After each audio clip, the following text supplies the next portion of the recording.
Moments. This is a program for and about seniors.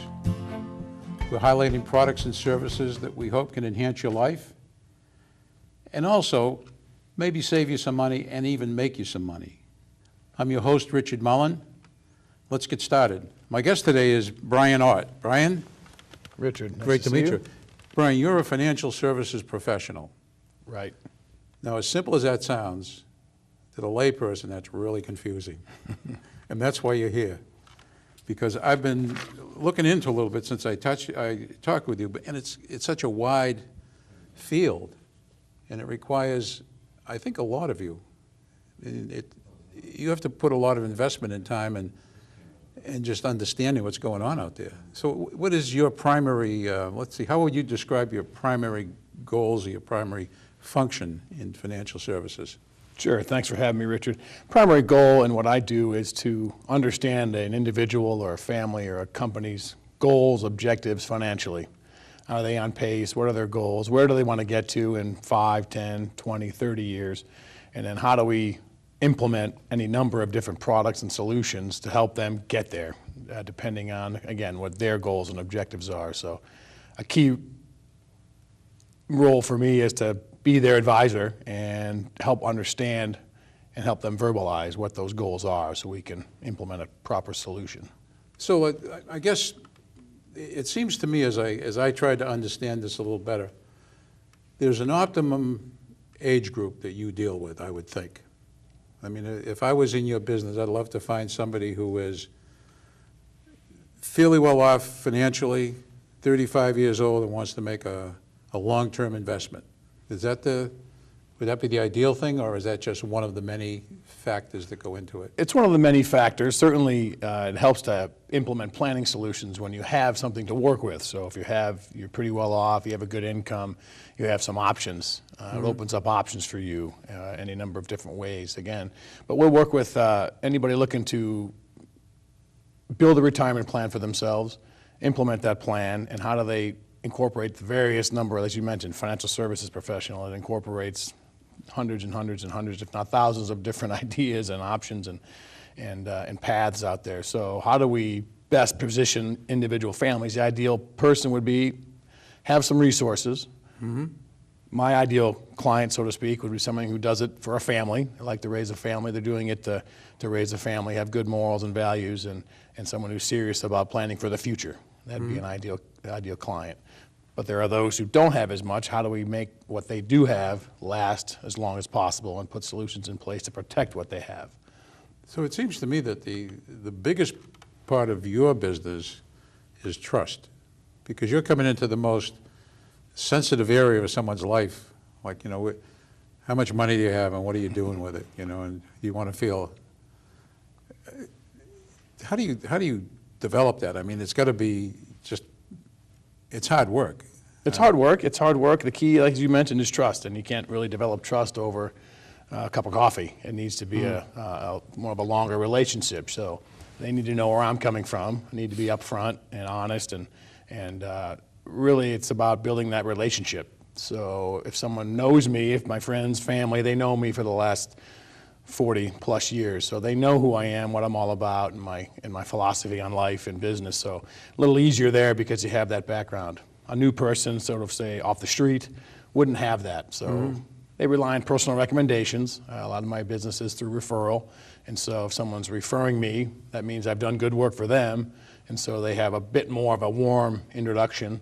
But most times it just takes time, and certainly asking someone to divulge that information. Some people are more willing than others, but I think that's a key on the client's perspective too. It's more important for them to trust the advisor they work with than it is for me to trust them, so to speak, because that's their livelihood, it's their goals, and it's their life work is what we're talking about. So that's the important piece. Because I think a lot of times and I think we talk about that a lot in the business world, is as we age, and let's say we start hitting the 50-year mark and we start to realize that, hey, we're getting old. And what if we haven't done what we're supposed to have done in the past? And like many of the people, I think the percentage is something like 52% of the people are underfinanced for their retirement. what can they do? I mean, is there anything to do, or is there kind of like that fail-safe thing is gone, you've gone over the edge, you say, no, I don't want to talk to you, see you later? Well, fear plays into it. I don't know the official numbers on the stat, but people are more fearful about talking about their financial planning than they are about talking about their own death. So that gives you an idea of what people are thinking about when I call, when I show up. They really have a fear about the unknown in their finances. And so if we can uncover that piece a little bit and really dive into it, if someone hasn't started, I always recommend the earlier you start having the conversation, the better off you'll be. I think there's common sense and there's studies to prove that. The earlier you start, the more power that dollar, so to speak, has as you put it towards retirement savings. You have more years to build on it. And so the earlier you start, the better. If someone's approaching 50 and they're in their 50s and they don't feel like they've done enough, well, certainly there are things you can do. You're certainly limited by their situation, their income, their savings. There are certain limitations at some point, but there are things you can do. But it always comes back to the earlier you start, the better. If you haven't started in your 30s, well, don't wait till you're 60. Then you may have more limitations. So no matter what age you reach, it's never too late to have a conversation and start that process as to where am I going, how am I going to get there. Okay, so yeah, and I think that's like it's in your business, it's not like there's one product. I mean, when I see like your company's New York Life, I think of life insurance salesmen. That's all they did. They come in and they had a lot of them only had whole life at one point. And they didn't really push term because whole life was a better product than their overall. What are some of the products that you might be dealing with, if it could be put, just to understand it better, like in the consumers or someone that might be watching our program? What products do you actually bring to the table? Right, I'll answer that in a second. I think that your question brings up the point of the constant changing environment in financial services. New York Life itself has changed tremendously over the last 170 years, call it. But even in the last 15 years or so, there was 2,000 plus insurance companies in the market. And now that number has dwindled to under 800 in the last 15 years because the insurance landscape has changed. Federal laws change, requirements change, companies' philosophy changes. They go from public to from mutual to public, and the industry's always changing. And I think it goes to the importance of working with a trusted advisor. And so that's the main thing, is work with someone you trust. And so New York Life, while you think insurance company from the start, because they do that so well, they've built that brand and that product offering to the point where people hear New York Life, they think quality company, trusted financial company, but they think insurance because that's been their philosophy. They protect what people have and then manage the risk for them. So you hear that, but they've become to the point where now the biggest portion of their growth is their financial services, their investment arm. Okay. So they have an insurance arm and they have an investment arm, and the investment piece has certainly dwarfed the insurance piece as far as growth is concerned. Our core business is still our life insurance and protecting people's assets, protecting their family in the event that they die, and protecting their income should they sort of live too long, so to speak. So their core products are still life insurance, annuities, long-term care, but they've also, in order to support their dividend structure, they've built an investment arm of the company that is growing leaps and bounds. And so by having the investment earnings on that side, we're able to support the dividend structure and our policy owners on the life insurance. So products we offer, it could be life insurance, long-term care insurance, disability coverage, annuity products, whether it's fixed income annuities or variable annuities. We also have investment products, mutual funds and individual stocks and bonds. It really depends on, again, each individual family and business, what they're looking to accomplish. Okay, so and as you say that, what does it take to become a financial advisor? I mean, I don't think this is somebody who can walk off the street and say, I want to be a financial advisor. I mean, you have to have some background, and I presume some licensing, right? Right, there are licensing exams. For me personally, you start with the life insurance exam at New York Life. That's sort of step one. You take the life insurance exam so you could sell the insurance products. But in order to sell any sort of investment or any products with financial risk, there are licensing and study involved. So there's coursework, and there are exams you take, and there are certain licensing exams you take to be able to offer securities and be able to talk with people and give them advice on where to house their money, where to allocate their savings and their money. So your learning curve continual. Continual. Yeah, It doesn't right. sound like you get a break. Right, and New York Life encourages that. They want more education, more education. I think, again, with a constant changing landscape out there, it's always good to be aware of the current situation, where laws are heading, what laws are on the horizon, what regulations may be changing, but also what products are available, not only through New York Life, but what are other companies doing, and how can we, I'm not bound to offer a New York Life product. Everybody who's a financial services professional needs to have a broker-dealer to be affiliated with, or they can't offer those securities. So I chose New York Life because of their financial strength and their training and their background and their history, but I'm not bound to offer that So type of product. if there's a So it's product out there somewhere that somebody knows of, or their cousin has it, or, Aunt Mary has that, you can go and help them with that. right, if it's the best fit for their situation, it may be our product, it may be another product, but really depends, again, on what that family and individual is looking to have happen, and if a different product is out there, then we offer that. So if you were to come in to meet people for the first time, somehow they're referred to you or you call, what is the charge? How do you charge for that? At this point in my career, in my business, there's no charge to consult. I come in and talk and have an open conversation, much like we're having here. Find out where they came from, where they are, what their family situation is, their job, their income, learn all about their situation as much as they're willing to divulge. And then from there, we say, where do you want to go? Here's where you are. Where do you want to go? We'll take you there. There's no fee charge for that piece. The way I would get compensated is if I recommend a life insurance policy, say, Sure. and you decide that makes sense. Well, then I would get compensated from New York Life, a paid commission on that product sale, based Okay. on whatever product it is, and if it's term or whole life, that would vary. And if they thought that rolling over money into an IRA made sense, then I would get a commission on that rollover. So it really depends on what we end up putting in place. So I would get paid on the commissions on those products. And sort of a secondary way I would get paid would be if you refer me to your friends, of course, and I implement planning with them, then I would have also commissions on those products. So it sounds really interesting, though. So I guess the first component is trust, and then the second component is that you're coming in with how many years now of experience do you bring to this? 3 years now. 3 years now? And then what were you doing before that? I was helping physicians and hospitals implement different technologies in the medical sales industry. Oh, okay. Different diagnostic and therapeutic modalities to implement in the office, so helping them build their practice around our technologies. Okay. Yeah. So you've got a lot of background in medical, and then you bring the insurance part of it to it. It's no charge to meet you. What do you think is the number one thing that somebody, and by the way, I do want to bring in, I did some research. Your company is associated in some way with AARP, is that correct? Correct. We are authorized to offer AARP branded products. Okay.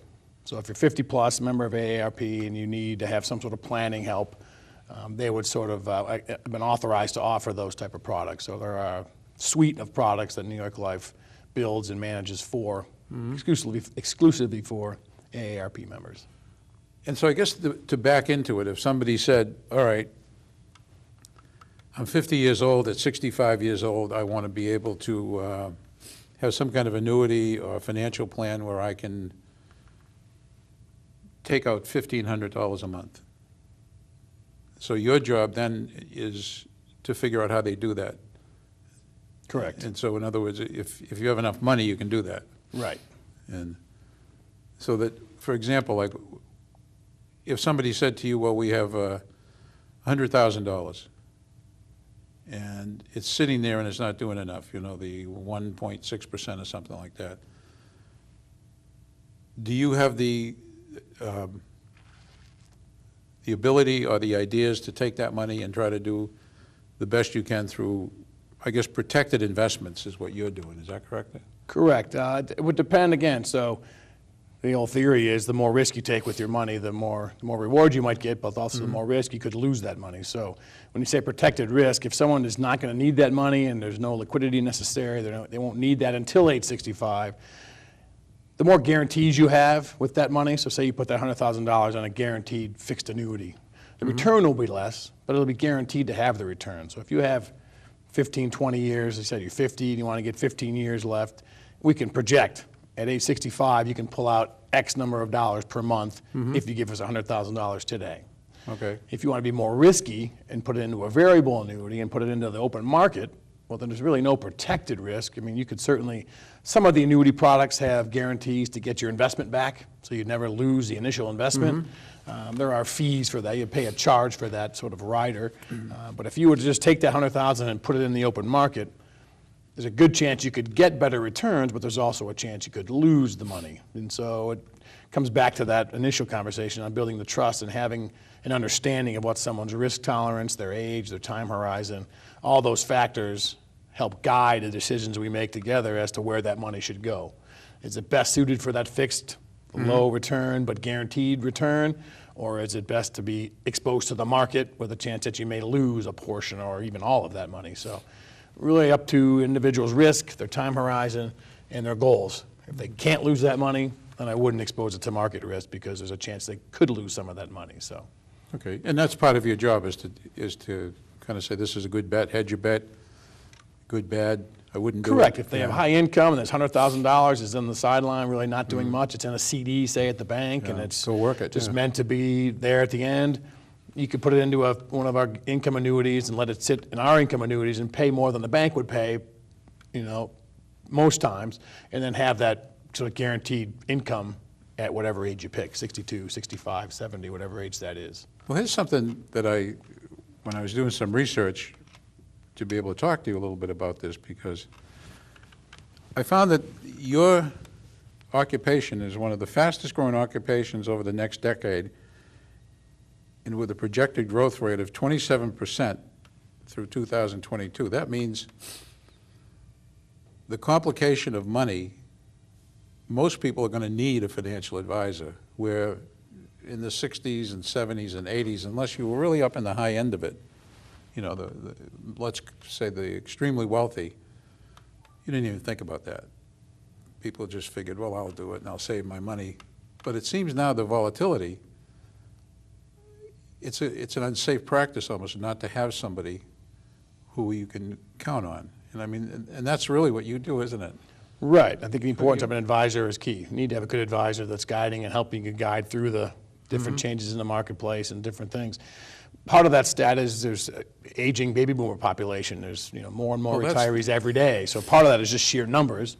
Everyone who needs an advisor would like to have an advisor. There are more people that need that now because more people are retiring and need the help. But also with the ever-changing landscape and with the changes in companies' philosophy, moving away from pensions into 401ks, they've transferred risk to us, the employees, to manage our own finances and build our own retirement funds. You didn't have to worry so much before if you were at GE, say, or Ford, or one of the companies that had a pension. Most companies did. You had that pension as part of your income in retirement, a good portion of it perhaps. So there was less concern about market risk and where my money is. Am I going to have enough? You were more assured that you'd have it at the end. But companies moving that risk to employees, 401ks and 403bs and other monies that you're contributing, now it's more important than ever to have a trusted advisor be able to work with you and say, how do we make this last and not lose it, but grow it to outpace inflation? And how do we get to that point where you want to get to allow you to retire on time, not outlive your money, and enjoy your lifestyle in retirement as you'd like? And I think that point you brought up about those people that had those General Electric and Ford and the big companies that provided those retirement programs so that people could retire fairly comfortably. But now people who are in their 30s and 40s, they don't have that same process. I mean, some of the research says that people will have 4 to 7 jobs in their career. Those are career people. Before, somebody would think, I'm going to go to the same company, I'll be there 35 years, I got a retirement, everything's cool. So that this whole field is coming in, and wow, the more you talk, the more I realize how necessary it is to be able to deal with someone. And what about those baby boomers? Now, see, a lot of baby boomers in 07, 08, and 09 lost a lot of wealth. People who, they panicked and they pulled their money out of the programs they were in and Some of them lost quite a bit, lost houses. Any recommendations? Yeah, I would say you want to try to avoid needing money in a market downturn. So if you had to have money in 2008, 2009, you had to pull it from somewhere. And if it was all in the markets and you just took a 50% hit, you had to have money to live on, you're forced to take it out and sort of lock in those losses, so to speak. If you had other monies to rely on that are building up on the sideline, so to speak, outside of the market that you could draw from and leave your money where it was, it would eventually come back like it has. We've had a bull market since that downturn. So people who left their money in have done extraordinarily well and made up most, if not all, or more of those gains back because they were able to leave that money where it was and not panic and sell at a low point. The biggest mistake investors make, I think it's well known, is they panic, like you said, and once their investments take a hit, they pull out the worst possible time. They don't give them a chance to recover. Or they've done so well, they stay out on the sidelines so the market does so well, and they buy in at a high point, and it's bound to go down. So that's where they buy high and they sell low, which is really what you want to do the opposite. Right. And so if you can get into a trusted advisor where you can get the emotion out of it, Right. and really look at it, logically, how do we end up buying low and selling high, and then how do we capture the gains when they're high and reinvest them in things that aren't doing as well so they come back, that type of strategy. So it's good to have a sort of lifelong advisor relationship where you trust that person to help you through those times. But the key is having money that you can draw on so you don't have to, you're not forced to pull money out of a down market, so to speak. Well, the advice at that time, I remember specifically everybody saying, especially the more experienced people were saying, stay in. Even though it's going to look horrible, the market will come back. And I can see now, like I can think of a number of people who pulled their money out, sold their houses in panic because they thought they were going to lose, all the markets were going away, and they're the ones who are struggling. So I think this is the key. So I see you as being one of the people in the future that everybody should have access to someone to talk to. It's in your benefit because if they're buying products over a 20, 30-year process, it's pretty cool. I mean, from your point. And it's almost like yours is definitely a win-win situation. I mean, because you get somebody with your experience, and am I right that, I know, I've heard this, every 10 years the market does a little volatility and corrects itself. So if we were thinking like that, sometime in the next 2 to 3 years, we're going to see some kind of market fluctuation that's going to be scary, if that's true. Have you dealt with anything like that, done any research or any experiences about what comes up in the next couple of years? We're advising clients to, just for that reason you mentioned, is to take a look at pulling some of those gains that you've gotten since the 2008 downturn, 2009. The market's been on an upswing, so take off some of those gains you've realized, pull them off the table, so to speak, and put them elsewhere, whether it's reinvest in the same account, but reallocate some of those gains you've gotten and reallocate to a different, whatever it might be, different product in the same product, whatever that might be, and take those gains off. And we're in year 7 of a bull market, and so you can said every 10 years the market cycle. It's never been up. I think 8 years in a row is sort of never been up 8 years in a row, the market. So yeah, it has to be certainly what that trigger will be, I don't know. I mean, Yeah. could it be the Fed's decisions? Could it be volatility in the Middle East? Could it be an energy crisis? Who knows what that trigger might be? But certainly there's going to be a downturn at some point. When it'll be, I'd be crazy to predict that. I don't know anybody who knows that, but there's bound to be a downturn. How steep it will be, how quickly it'll happen, what will trigger it, those are the variables. But if you can take now the gains you've captured and reallocate maybe to some other areas in your investment portfolio, whether it's insurance or annuities or in the market still, but different allocation, you might be better poised when a downturn does happen. Not that all your holdings will suddenly take a dive. So it's good to be diversified. Here's something that's really interesting, and this came up to me a couple of weeks ago. A woman was in that position. She had some money set aside in her 60s, and she had called a financial advisor, and he sat down with her, and I'd like to know your opinion of this. He sat down with her for 2 or 3 hours, and at the end of their session, he had given her a plan, and this is how she related to me, how she would be secure by the time she was 98. it's a very outspoken woman, and she said something like, 98? I don't care about 98. What can I do in the next 5 or 7 years with my money that I can make it work for me? Right. So, I mean, I think there's a reality base, and I'm sure there are some people in this field that, are in the learning process. But do you ever find that? I mean, is there an age, even though people have money, where you can't work with them? I wouldn't call it an age you can't work with them. I mean, certain products you could. You could life insurance if you're, over 90, and that's one thing you wouldn't be able Sure. to get at over 90. Really, no one you couldn't work with as far as making whatever assets they have last. Maybe they have an inheritance that you didn't know about. Maybe the Social Security is there. I mean, there are things you can do to implement different planning efforts at any age. You're limited at some point, whether it's their health or their age or their longevity. But there's always things you can do for people depending on where they want to go and where they've already been.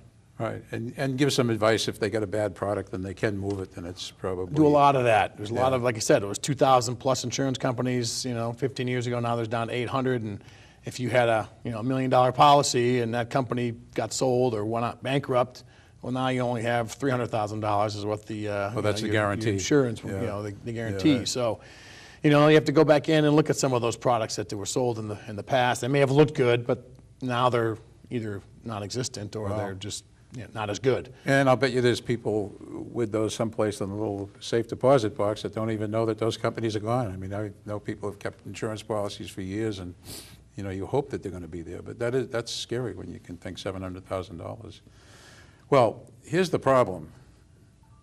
I got a bunch of questions for you, but our time is ending. So I think it was really, this is the start of a conversation, because I can see what has to happen here.